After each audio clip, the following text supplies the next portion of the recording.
When the fire was finally extinguished, unfortunately, the house was reduced to ash. And very, very sadly, the parents searched the ruins for their children, but they found nothing at all. No bones, no remains, and no trace that 5 young lives had ever ended there at all. It was Christmas morning, 1945, and 5 children had vanished into the flames without leaving a single body behind.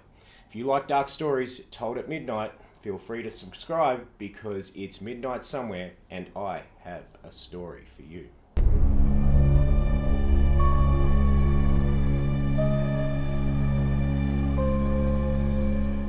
Fayetteville, West Virginia was unfortunately a quiet Appalachian town wrapped in snow and darkness on Christmas Eve.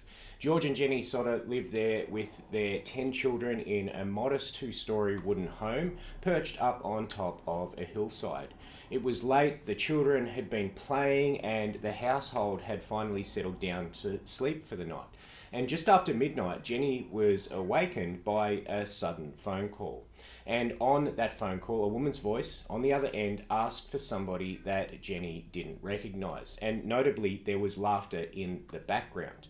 And Jenny told the caller that they had the wrong number, and then she hung up and dismissed the call as just a prank. Moments later, she heard a thud on the roof and then silence. So Jenny checked the house looking to see what the thud could have been, and when everything seemed completely normal, Jenny returned to bed. So less than an hour after the phone call, Jenny woke again, but this time for very, very different reasons. This time she smelled smoke. The house was on fire. Huge flames were already climbing the staircase, and panicked George and Jenny managed to get 5 of their children out and escape the burning home. But very sadly, 5 of the children were still stuck inside. There was Maurice, who was 14, Martha, who was 12, Lewis, who was 10, Jenny Irene, who was 8, and Betty, who was the youngest and only 5 years old. Now, George, as any father would, desperately tried to reach his children, but the staircase was already blocked by the massive flames that had already engulfed it. So, desperately trying to get his children out of the burning home, George went around to the outside of the house to retrieve a ladder that was always kept against the side of the house. But, for some strange reason, the ladder was gone. He rushed to his truck to try and climb up to the 2nd floor, and strangely, the truck wouldn't start, and it had never done this before. So with no way back inside, and very sadly and very, very traumatically, the family could only watch as the house burnt to the ground. Now, by morning, the fire was out, and unfortunately, the Sodder home was nothing but a smoking pile of ash. And George and Jenny searched through the ruins for the remains of their children, but they found nothing at all. There were no bones, there were no teeth, there was no traces of the 5 bodies of their children who were stuck inside while the fire blazed.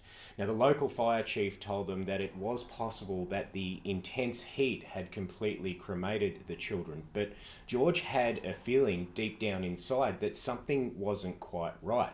He'd burned animal bones in hot fires before, but they never vanished completely, even in the hottest of fires that he'd made while he was camping or doing things with an open fire. Now, an inquest ruled that the fire was accidental, caused by faulty wiring, and that the missing children had perished in the blaze, and the case was declared closed. But the Sodders never accepted that conclusion, and the strange details only continued to grow. Now, investigators began to notice small things that didn't really make any sense. The phone line had been cut into the residence, cut cleanly, not burned, but physically severed. The missing ladder was found tossed into a ravine some distance away from the house, and the Sodders later learned that the fire chief admitted that he'd never actually searched the debris for bones before concluding that the children were dead. And the wiring inspection that blamed faulty electricity was never properly documented. Then came the excavation. In 1949, nearly 4 years later, the family convinced authorities to dig beneath the foundation, and they found small bone fragments in the rubble and debris.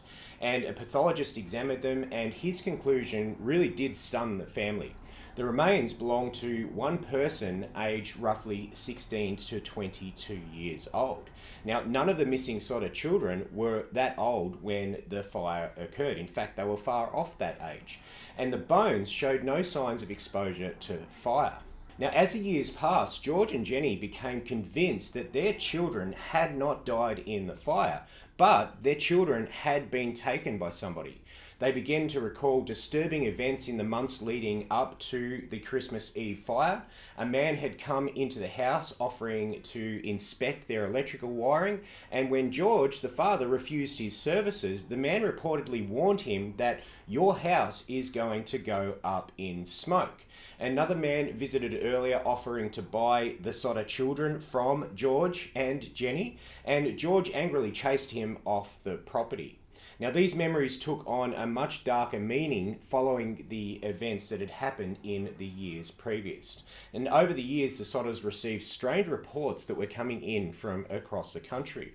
A woman in a hotel claimed that she'd seen 5 children matching their description travelling with 2 men and 2 women. And a waitress in Charleston said she served some of the children years after the fire. But none of these sightings could ever be proven. Then, in 1967, more than 20 years later, the family received a photograph in the mail. And on the back of the photo were the words, "Louis Sodder, I love brother Frankie, little boys." And the family believed that this man strongly resembled their missing son, Louis. Now, despite attempts to locate him, he was never found, but the Sodders refused to stay silent. They erected a massive billboard near their former property, and it displayed the faces of all their missing children, along with a message to the public. And that message read, "Were our children taken?" And that billboard would stand for decades. And it stood as a quiet accusation against the official story, a warning that the case was never truly solved. Now, over time, as you can imagine, several theories emerged. Some believed that the children were kidnapped as part of an arson for hire plot. Others suspected that an act of organised crime possibly connected to George Sodder's outspoken political views against the Italian fascist regime during World War II. Some theorised the children may have been smuggled out of the country, but no theory has ever been proven. No one has ever been charged, and no arrests were ever made. And no verified trace of the children has ever been confirmed. Now, unfortunately, George died in 1969, but Jenny continued searching for her children for the rest of her life. She wore black daily for decades in mourning for her children, and she never ever believed fully that her children were dead. The Sodder property was eventually sold and the ruins were covered by time. But the mystery never faded. Now, more than 75 years have passed. 5 children, Maurice, Martha, Louis, Jenny Irene and Betty, were officially declared dead, without a single body ever being recovered. No grave, no remains, no final proof. Only a burned home and a family that never stopped believing their children were still out there somewhere. A house reduced to ash, a fire that left no bones behind, and 5 children who vanished without a trace. Were they lost in the flames, or were they taken into the darkness at night? If you like dark stories told at midnight, make sure you subscribe. I release new mysteries every single week, and until then, I'll see you at midnight.